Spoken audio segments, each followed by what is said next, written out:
B Jai Bhim moment. அமெரிக்காவிலிருந்து வந்த அபிஜித் தீப்கே இந்திய அரசியலை குலுக்கிய விமான நிலைய காட்சி. CJP cockroach Janata party Jai Bhim movement. இந்தியாவில் கால் வச்சதும் அபிஜித் தீப்கே செய்த வேலை. ஷாக். இந்தியாவின் கல்வித்துறையை உலுக்கி வரும் நீட் யூஜி 2026 தேர்வு முறைகேடுகள் குறித்து வினாத்தாள்கள் கசிவு விவகாரம் காக்ரோச் ஜனதா பார்ட்டி தலைமையில் தற்போது மாபெரும் மக்கள் போராட்டமாக உருவெடுத்திருக்கு.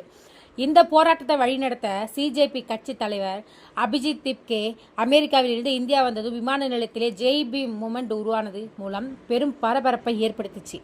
சமூக ஊடகங்களில் மிக குறுகிய காலத்தில் 2 கோடிக்கும் அதிகமான ஃபாலோவர்ஸை பெற்ற ஆச்சரியப்பட வைத்த கரப்பான் பூச்சி ஜனதா கட்சி காக்ரோச் ஜனதா பார்ட்டி சிஜேபி என்ற இளைஞர் இயக்கத்தின் நிறுவனர் யார் அப்படின்னா அபிஜித் தீப்கே.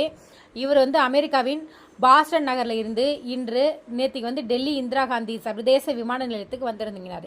விமான நிலையத்தில் ஜெய்பி முழக்கம்.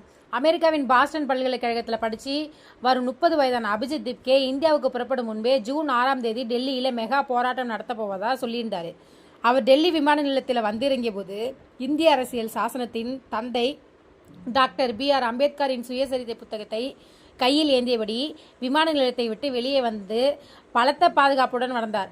மேலும் தனது எக்ஸ் தளத்தில் இந்தியா நோக்கி வந்து கொண்டிருக்கிறேன் என்று என் தலைவிதியை இந்திய அரசியல் சாசனத்தின் கைகளில் ஒப்படைக்கிறேன் ஜெய் பீம் என்று பதிவிட்டதுடன் டெல்லி ஜந்தர் மந்தரில் அனைவரையும் அன்போடும் அமைதியோடும் இந்த இயக்கத்தை வழிநடத்த அழைச்சிருக்கிறாரு. அவர் கைது செய்யப்படலாம் என்ற அச்சம் நிலவிய போதிலும் துணிச்சலுடன் அவர் இந்தியாவுக்கு வந்துள்ளது குறிப்பிடத்தக்கது. இதில் ஒரு விமானம் தரையிறங்குது, விமான நிலைய கதவு திறக்குது, வெளியே நடந்து வருகிறார் ஒரு இளைஞர், கையில் ஒரு புத்தகம். அது சாதாரண புத்தகம் அல்ல, இந்திய அரசியல் சாசனத்தை உருவாக்கிய மனிதரின் சுயசரிதை. அவர் வாயில் வரும் ஒரு வார்த்தை ஜெய் பீம்.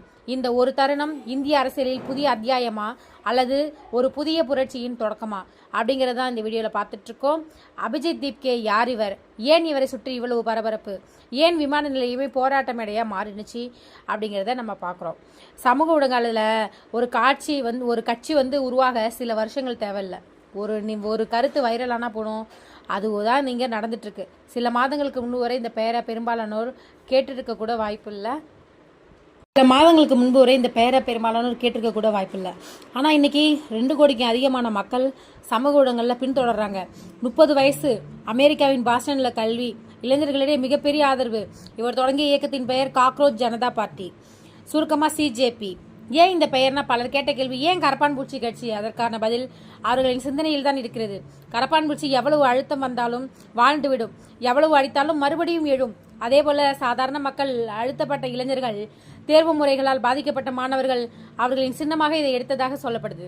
நீட் விவகாரம் எப்படி பெரிய பரபரப்பாக மாறிச்சு? இந்திய கல்வித்துறையில் கடந்த சில ஆண்டுகளாக ஒரே ஒரு வார்த்தை நீட்டு. ஒரு பக்கம் திறமைக்கு வாய்ப்பு, மற்றொரு பக்கம் சமத்துவத்தை உடைக்கும் தேர்வு என்ற விவாதம் தான். ஆனால் இப்போது குற்றச்சாட்டுகள் இன்னும் பெருசாக இருக்கு. வினாத்தாள்கள் கசிவு, முறைகேடுகள், மதிப்பெண் சந்தேகங்கள், மாணவர் மன அழுத்தங்கள், இந்த எல்லாத்தையும் இணைத்து பெரிய மக்கள் இயக்கமாக மாற்ற முயற்சிக்கிறது சிஜேபி. விமான நிலையத்தில் நடந்தது என்னன்னா, இதுதான் இன்று வரை இணையதளத்தை கலக்கிய தருணம். அபிஜித் தீப்கே இந்தியாவுக்கு வருவதற்கு முன்னே ஒரு பதிவு போடுறாரு. நான் இந்தியா வரப்போறேன், என் விதியை அரசியல் சாசனத்தின் கைகளில் ஒப்படைக்கிறேன், ஜெய் பீம் அப்படின்னு ஒரு பதிவு பண்றாரு. அது வைரல் ஆகுது. அதுக்கப்புறம் டெல்லி விமான நிலையம், பலத்த பாதுகாப்பு, மீடியா, ஆதரவாளர்கள், கேமராக்கள். அப்புறம் விமான நிலையத்திலிருந்து வெளியே வருகிறார், கையில் அம்பேத்கர் சுயசரிதை. அந்த காட்சி சமூக வலைதளங்களில் மிக வேகமாக பரவிச்சு. ஏன் ஜெய்பி முக்கியமான அரசியல் சிக்னல்னா, இந்த அரசியலில் சில வார்த்தைகள் மட்டுமல்ல, அவை அடையாளம், சிந்தனை, இயக்கம். ஜெய்பீம் என்பது ஒரு அரசியல் வார்த்தை மட்டுமல்ல, சமூக நீதி, அரசியல் உரிமை, அடையாள அரசியல், இவை அனைத்தையும் சேர்த்த சின்னம். அதனால தான் இந்த முழக்கம் இவ்வளவு பெரிய விவாதமாக மாறி இருக்கு. கைது அச்சம் இருந்தும் ஏன் வந்தார் அப்படின்னா, சமூக ஊடகங்களில் பலர் கேள்வி கேட்டிருக்காங்க. கைது செய்யப்படலாம்னு சொல்லியிருக்காங்க. அப்படி இருந்தும் இப்படி வராரு அப்படின்ட்டு. இதுக்கான காரணம் அவரது அரசியல் கணக்கு. பல இயக்கங்களில் ஒரு விஷயம் பொதுவானது என்ன அப்படின்னா, ரிஸ்க் கிரியேட்ஸ் விசிபிலிட்டி. அதாவது அபாயம் அதிகமான கவனம் அதிகரிக்கும். அவர் இதை புரிந்து கொண்டு செயல்படுகிறார். அல்லது உண்மையான இயக்கமா இது அப்படிங்கிறது அடுத்த கேள்வி. ஒரு விஷயம் தெளிவாக தெரியுது. இந்த சமூக ஊடகம் மட்டும் இருந்தாலே ஒருவர் தேசிய அளவுக்கு செல்ல முடிகிறது. டிவி தேவையில்ல, பெரிய கட்சி தேவையில்ல, பெரிய பணக்காரர் தேவையில்ல. ஒரு ஃபோன், ஒரு கேமரா, ஒரு மெசேஜ் போதும். அதனால தான் இந்த தலைமுறையை பழைய அரசியல் புரிந்து கொள்ள முடியாமல் தவிக்கிறது. அபிஜித் தீப்கே ஒரு தற்காலிக இணைய பிரபலமா அல்லது இந்திய அரசியலில் புதிய அத்தியாயமா?